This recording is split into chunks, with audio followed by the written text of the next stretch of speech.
Okay, so this is our crew for the day. And look, I shared this on the other call. There's another agent, Ida, and she's in Minnesota. She shared a win over the weekend, and it essentially was having a good conversation with the listing agent to get the right information so that her clients didn't have to compete in a multiple offer scenario. Oh, she's here. So let me unmute her.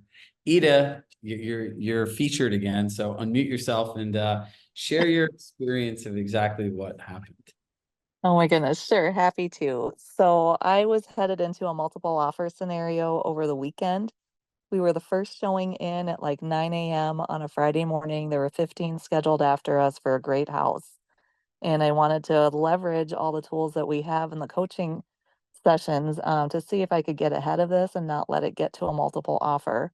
So I did exactly the scenario in how you call the listing agent and to have a conversation with them. I literally read the script over the phone as I was talking to the listing agent. And the partnership you establish and the collaboration you establish on the phone gave me a few more tidbits of information than I'm used to getting. So then I use that to tailor it into the offer and then use the exact cover page. And the thing that was so different than what I typically do is I really introduce my buyers in the cover letter, similar to what Chirag's coaching materials recommended doing. Talked about their credit score, talked about their income and how solid they were, and really highlighted parts of the offer where we were over in asking price and waiving inspections and things a little differently than I'm used to doing. And we got a response. We had an accepted offer before any of the 15 showings were even completed because our offer was so strong. And I think the way that I went about it with the cover letter really resonated with the listing agent because we gave them and framed the conversation in a way that they wanted to see it. Ashok's face was priceless. His eyes just like, what? So couple things. Thank you for sharing that. Look, one, if you do the stuff that we say, it works incredibly well. It's not something that I made up on my mind in my mind and decided just to test it on all of you. And if it's something new like that, I'll say, hey, look, this is innovative. Now, the next point that I want to make is people need to understand that not every single person wants as many people through their house with as many different offers and try to squeeze out every single dollar. You have to remember this. For so many people in America, their house is worth more money than they ever imagined. Do you know how many markets there were that have compounded annual 20% year over year appreciation from multiple years from 2020 on? It is insane. I bought a property here in Westport, Connecticut at the end of 2019, and it's more than doubled in value. Like, that's crazy, right? So think about that. Number two, we'll go back to what we're talking about earlier today with sellers. Moving sucks. I don't want to. If you could sell it, this is just me as Shrog, the private citizen, not the business coach. If I ever have to sell a house again, and I could sell it through private exclusive, I'd be happy to do that. Who here has sold their house recently? Anybody? Anne, mute yourself. How much does it suck to have to be just like sitting there like, oh, somebody wants to see the house, you got to pack up and go. Someone wants to see the house, you got to pack up and go. It sucks. I have too much stuff. And it's daunting, especially if you've been in the house for 10 years. Did it give you a different perspective on your clients? Yeah, it did. I use my story actually when I get into a listing presentation and I tell them I personally, I'm a downsizer and, accumulating things. It's just a lot of work trying to pack up and go, especially if you're downsizing. Hey, you're changing your whole life, right? It's a big thing. So number one, we have to let go of the idea that nobody wants this. Number two, let's go through the 3 different types of agents, and we're going to hop into role play. Number one are newer agents. They don't really know what to do, what not to do. You kind of have to guide them through the process. Number two, they're agents that will completely see the value in this. And like with Ida's case, they'll just go along with it. Number three, there'll be difficult agents that won't want to give you any information. It's more of a reflection of themselves because they don't know how to do this for themselves, their clients. They want to introduce new things. They think they're doing their client a service by doing this. It doesn't really matter. Who cares? Move on, right? You can't be attached to the outcome in any of this. So let's go through some actual scenarios, and I'll share this as this was my learning from the first one is just remember when you frame this conversation, if you're writing a story, this was a movie or a TV show, you're trying to make the listing agent the hero. What agent does not want to go back to their seller and say, I got you everything you wanted and 5 other things you didn't tell me about? Right? All right, so who are 2 people that want to role play this scenario? Ida, can I volunteer you again to be the seller's agent and Andrea to be the buyer's agent? Sure. And do the same exact thing as you did this morning. This is going to be fun. There's 1. There is 2. Wait, where's this pen? Aha.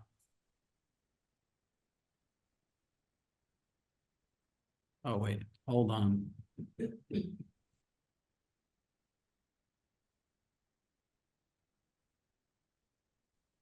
It won't let, this is weird. Hold on, bear with me here.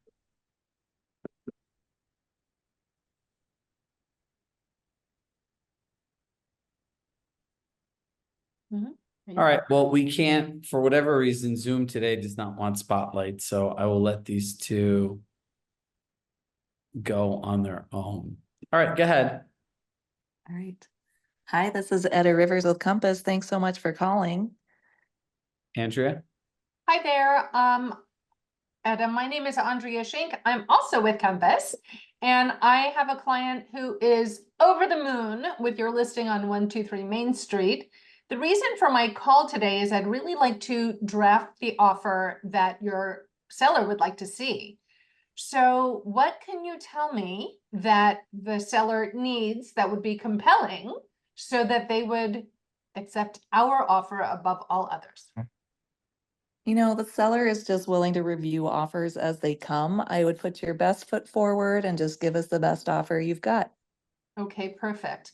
Is there anything about the timing, about what they're looking for in particular that would be compelling for them?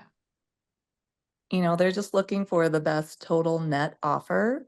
In terms of other parameters, they are flexible and are just looking for the best offer for them, and they'll compare offers against one another and pick one. Mm-hmm. And so is there anything in particular that they need to see, hear, or feel within the offer or about the buyer that I should know about in crafting a compelling offer? They'd like to understand how able the buyers are to perform financially, so that is important. Okay, perfect. And shifting gears just a little bit, I'm generally a listing agent too. And so I know what it's like to work with buyer's agent. Is there anything, Etta, that you would like to see, hear, or feel in particular about me so that you feel confident that I'm going to be a good partner with you in getting this deal closed? I think clear communication and a really clear offer with easy to execute terms is really what the seller is looking for. So the cleaner the offer, the better. Okay. Okay, terrific. I think we'll make a great team, Etta. Thank you so very much. And how would you like to receive this offer? Email? You can go ahead and send it through the platform. That would be great. Okay, terrific. Is there a chance that I could be there to present in person to your seller? That is a great question. I can ask the seller and see if that's something they'd be open to. They're pretty Ooh. private, so I will find out for you. Terrific. Do you know, random fun fact? I just remembered this from the Code of Ethics. By the Code of Ethics law, you have a right to be present to present all offers to any client. And if they don't want that, they have to put it in writing. And if they don't put it in writing within 24 hours, you're in violation. All right, so couple different things here, right? Ida represented somebody that was very short, direct, and to the point. And in the words of framing, I'm going to do this again, and just to give you guys some more context. You ready, Ida? Yes, go for it. Hey, Ida, Chirag from Compass. How are you? Good. How are you doing? I'm doing well. My clients had seen your property on 123 Main Street. Do you have a couple minutes for a few really important questions? Sure. Fire away. Yeah, look, I know your job as a listing agent is obviously to get your client the best price, and my job is to get our clients a home. So I feel our goals are mutually aligned. Yes. And so my questions are, is obviously price is the most important things, but outside of price, what would your clients find most helpful in an offer? And the reason I ask is I'm literally going to take the advice that you share with me today and give it to my clients and suggest that they put it in the offer. So what would your clients find most helpful? My clients are looking for a really clean offer with very simple terms. Perfect. So when you say clean offer, are you saying around mortgage contingency, inspection, timing? We all know moving can be stressful. So if you don't have any specifics, would it be okay if you called them up and asked them a few questions around these things and let them know that you have an agent that has interested clients and that they want to do the best that they can to incorporate the things that are important that will add the most value outside of price to your seller? So they're looking for the fewest contingencies possible in the offer. That is something that is important to them. And they are flexible on things like date, like closing date. So would it be okay to find out in a perfect world when they would like to move? Because my clients are flexible too. So we rather work in your timeline versus ours. Sure, happy to do that. Perfect. All right. And just if you don't mind, I will give you a call back tomorrow around the same time and just ask them. What I found is, as also a listing agent, going back and asking my clients these questions and sometimes getting a list of stuff, it's like a win-win for everybody, right? Like you'll give your clients stuff that most people wouldn't think of and they might not have shared. And I always find there's always 1 to 2 details that are obviously important, but price is the main dictator. That sounds good. Perfect. All right. Do you all see what we did a little bit differently there? Remember, communication without context is miscommunication. If not, these sound like very random questions, right? So I'm establishing our goals are mutually aligned. And as soon as you tell somebody, hey, I know you're a listing agent, and I'm literally going to go back and tell my clients exactly what you suggested and tell them to put it in the offer. And then when I'm writing the email, you know what I'm writing, Ida, in the email? Hey, Ida, thank you so much for taking the time to answer my questions. I had my clients put all the things that you suggested were important to your client in the offer. So if they do forward it, the agent looks like a hero.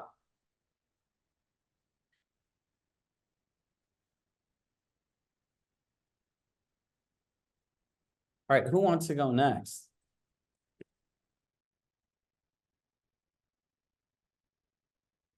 Anybody?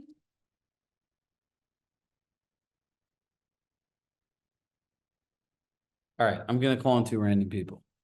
Michelle Parr, raise your hand. And let's see. Christine. All right, who wants to be who? And then Rob and Ashok, you guys are up next. I don't care. Who am I doing it with? Michelle. Oh, Hi, I do oh, you're spotlighting. Good. Boom. Okay, it works now. I was not prepared for this. We're following 2 exceptional women. I know. You know what? I can't hear you very well for some reason. Michelle, I need to get you something. I'm going to send you wired earphones because you're participating. I have some. Should I put them on? Yes. Oh, it's the old school plug. Ah. All right. So while she does that, let me give you some tips. Number 1, you need to set a frame, Christine, on why this even makes sense for the other person to answer. Okay. right? So the old Zig Ziglar saying is, if you help other people get what they want, you'll have everything that you dreamed of in life. So by being a collaborator, even if the person turns around and is like, well, I'm not giving any information, you can say, look, I completely respect what you're saying, but wouldn't it be helpful to your client if you found out exactly what they wanted and then I suggested to my buyer to put those exact terms in there, right? It's Okay.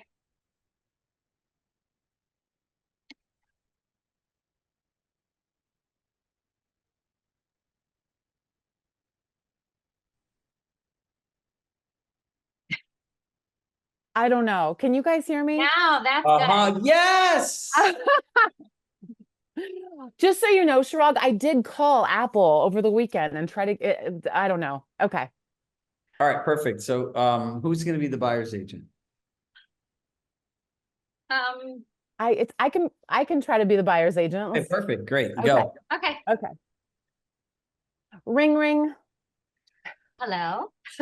Hi, Christine. My name is Michelle Parra. I'm calling from Compass, Los Angeles. I have clients who just previewed your listing at 123 Main Street, and they are absolutely so in love with it. I just wanted to ask you a few questions if you don't mind. Do you have a second? Oh, sure, sure. That's wonderful. I'm glad they liked it. I know it's a beautiful property. It is, it is. So just so that I am not wasting your time or my client's time as we have goals that are mutually aligned, I want to make sure that your sellers get exactly what they want and more. I love Is that. yeah, is it possible if you could tell me what's important to them? What are their motivations? Are they on a timeline? What is their... Pause.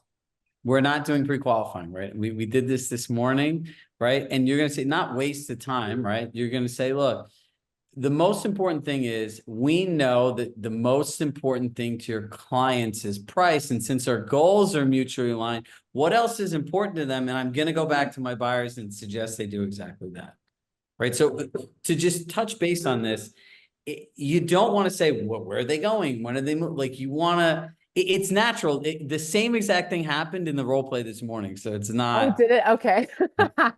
I'm so used to going there. This is such a switch of the... Okay. So, Chirag, just to be clear, just say that I want to go back to my clients and be sure that they give Not your... be sure. I want to go back to my clients and suggest that they put all the things in the offer that you recommend are important to your client. Okay. So I want to, be sure that I can go back to my clients and suggest that they put all of the things that are important to your sellers in the offer. Oh, wow. I've never had another agent do this. So shoot. So what are the things that are most important to your sellers? They are going out of state. They haven't found a property yet. So, really a little bit of a lengthier close would be great, or the possibility of a rent back would be so comforting to them, because getting out of the house with all the kids and everything, making the move, etc., it's very overwhelming right now for them. So if your clients could do that, incorporate that into the offer, I know they would be thrilled. Sure. Oh, I know we all know how stressful that could be. How long of an escrow would you say that they need? If we could do, I don't know, like even a 90-day, or if it is shorter, like a 60-day, if they could maybe do the 60-day rent back, if possible. I don't know if they'll need it. They are looking in Colorado where they're moving. So I don't know if they'll need it, but to have that option in there would be so helpful for them. And of course, they want the best price for sure. Okay, I understand. So how would a 60-day escrow be with a 60-day rent back? Because my clients are flexible on dates and times. So does that sound good? Yeah, that would be wonderful to get that written in there. Absolutely. Okay, is there anything else that you could think of? Just, that making it as easy as possible. I don't know if your offer will have a mortgage attached to it, or if you guys are coming in all cash, showing the proof of funds, and just making sure that it will go through, because it would be devastating for them. We do have, some other showings scheduled. So, I don't know if we will be in a multiple offer situation, but for sure want to have a solid offer that you're confident in your buyers in, that it won't fall through and they would have to start over again when maybe they've already started moving to Colorado. So that would be devastating for them. These are wonderful clients of mine, and I really want to take the best care of them I can. Oh, Christine, I completely understand. Just so you know, I always CC our lender, and I will include their information so you could go ahead and give them a call to double check. And oh my God, what was I just going to say? Something about Chirag. What's wrong with me today? Monday. They just so you can double check that their credit score is high and they're fully underwritten. And as far as teaming up with me on the other side, is there anything that you look for in a buyer's agent? Oh, sure. Well, really just, I mean, you know. All right, stop. That's Cool. so one, right? Great job, because this is the first time in doing this, right? You want this conversation to be short, tight, direct, to the point, and literally it's as simple as, hey, obviously the price is most important to your clients, and me getting a property for my client is most important. So, I feel that we do have mutually aligned goals. Pause. And we say, yeah, that makes sense, because this is the way to see where it is, and say, look, outside of price, what specifically is most important to your client? And based on what you say, I'm going to suggest that my clients put these exact things in the offer to get your seller exactly what they want. And that's it. Boom, that's right? it. Good. And don't provide solutions like, okay, well, escrow, lender, financing, whatever. I'll suggest them to provide as much documentation, get a underwriting approval, and any additional things to provide clarity and confidence around that, I'm happy to do. Right? That's it. Just Okay. sound good? Yeah. Thanks, Christine. Thank you. Mhm. Okay, so Carol has a question. All right, let me unpin all of you on Spotlight. Carol, your question? Oh, okay. So before we got into this multiple offer craziness, I mean, we always had the view of you either have price or terms. So, like, just for example, if someone was making an offer contingent upon the sale of their home first to a seller, that buyer would have to consider the fact that they're asking the seller to wait for them. So they should either be like up there at full price or maybe even over asking to compel the seller to accept their offer. But now, like right now, at least in my market, we're kind of in this weird zone where things aren't selling fast and there's not multiple offers. And it seems to me like I always kind of tell buyers to watch days on market, because I say you want to swoop in before the expected price reduction, which could spawn more interest. So like normally at 30 days right now in the market we're in, you'd expect a price reduction. So, but I'm kind of like seeing that agents aren't aggressive enough to like come in with an offer lower than ask until they actually see that price reduction. And back in the day, we wrote everything lower than asking, always, just for shits and giggles, I mean, and see where it went. So that's kind of what I'm kind of getting at with this. Like when you have a conversation with an agent, how you approach it, where your buyers are going to come in less than asking price. Do you even reveal that up front? No. No.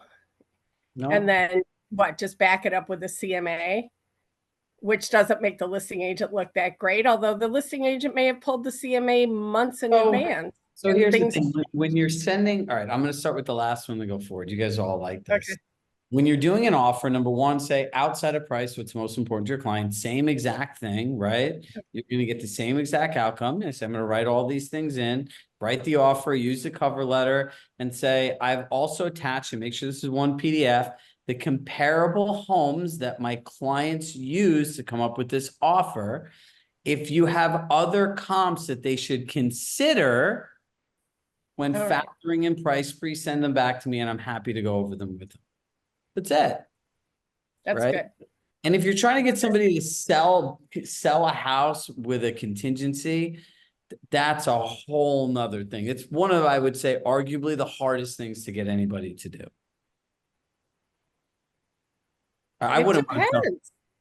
It depends on where the house is and how it's priced. Yeah, but Yeah. it just but And if here's the sellers aren't in a hurry, why not? listen, because most agents aren't educated and that explaining this to a client is above their pay grade and they have to go through a lot of details and they need to be experts like you and draw out multiple timelines, contingencies, things to review. So immediately they're like, no, if it's an attorney state, the attorney's like, oh, you don't want to do that because it's an indefinite event, right? There are ways to do it, but look, in my experience, when you want somebody to accept that contingency, you have to give another seller something they can't get somewhere else, which is generally a Yeah. price, right? Yeah, So, exactly.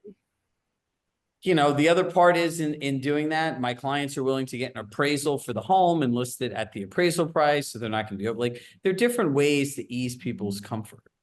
Well, yeah, and our contracts have different scenarios of timelines of the contingency, which can be negotiated, so you can have them on a shorter leash as a seller. But also too, because where we have disclosure packages up front. If buyers are removing other contingencies and it's contingent on the sale of their home, it's sweetens the pot as well. Yeah, I've seen people. Actually, I haven't seen people. I've done this myself where I put a mortgage contingency in and I don't even disclose that they're selling the home. And ultimately, if they can't sell their home, they're going to get a mortgage denial letter, right? So it is what it is. It's your job as a listing agent to ask these questions.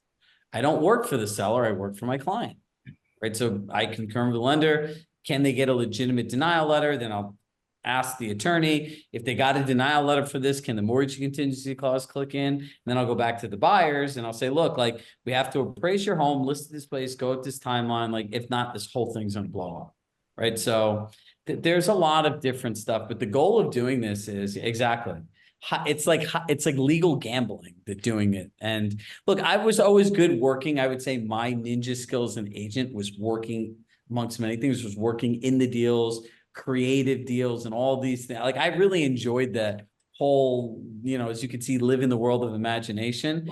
I've had some crazy deals that I've set up with all kinds of weird stuff, but it worked for me, right? We used to get all cash offers that absolutely were not all cash. They were getting a mortgage. So our a mortgage changed here to kind of cover that, because what it means now is you don't get that mortgage, you're coming up with the cash and that's it. And the seller's going to win on that. Well, here's the thing. So somebody puts no mortgage contingency, it's presumed to be a cash offer, right? So you have. Yeah, but we're disclosing in our contract that there is a loan. There just isn't the contingency because they've been approved all the way through underwriting. What I'm trying to get at before going into a rabbit hole of transactional real estate and state independent contracts. Yeah. Here in many of these attorney states, right? I've worked in an attorney's office for almost a year as a real estate paralegal. So I got to learn a lot of this. One line buried somewhere can change it, right? Where people would offer cash and you think it's a cash offer. And in there, they would write that they have the opportunity or a choice to get a mortgage if they want. If not, they can show up with cash. There's just so many different things to go in here. But for today, right? One, you as an agent, you want to ask these questions to Carol's point to make sure that there's no home, there's no hidden things or anything else. And number two, you need to learn how to collaborate with other agents, right? And help them understand in just the most simple way that, hey, I've said this to clients, look, if you could get your clients more stuff than they wanted than just the price which you advertise in the MLS, what would be the negative consequences if that happened, right? Like there are no negative consequences. All right, so look, moral of the story, like everything else, practice. Ida, thank you for sharing that inspirational story. We did not get to Rob and Ashok, but we'll keep role playing and practicing. And as I shared this on the last call, in the month of August, we're literally building you the first AI course for Compass agents. It's not only going to show you how to use AI, there's probably me as a human, I use it at least 3 to 5 times a day. And we're going to show you how to use AI, and we're going to show you how to use Chirag AI. So that will be the only programming. So the sessions with Kate, the sessions with David, we're creating a brand new course with resources, materials that nobody has to pay for. And that's what we're going to be doing in the month of August. So my goal is by the time we get to September, that everyone knows how to use AI. Everyone knows how to get the most out of Chirag AI. I'm counting on you to bring me all of your situations so we could train Chirag AI to be able to be in your pocket 24/7. So anytime that you get stuck on any of these, like, well, an agent said this, a client said this, what do I do here? We have it all set up. So it's like, I'm with you 24/7. So as always, love my heart. I love you all, and I'll talk to you soon. Bye, everybody.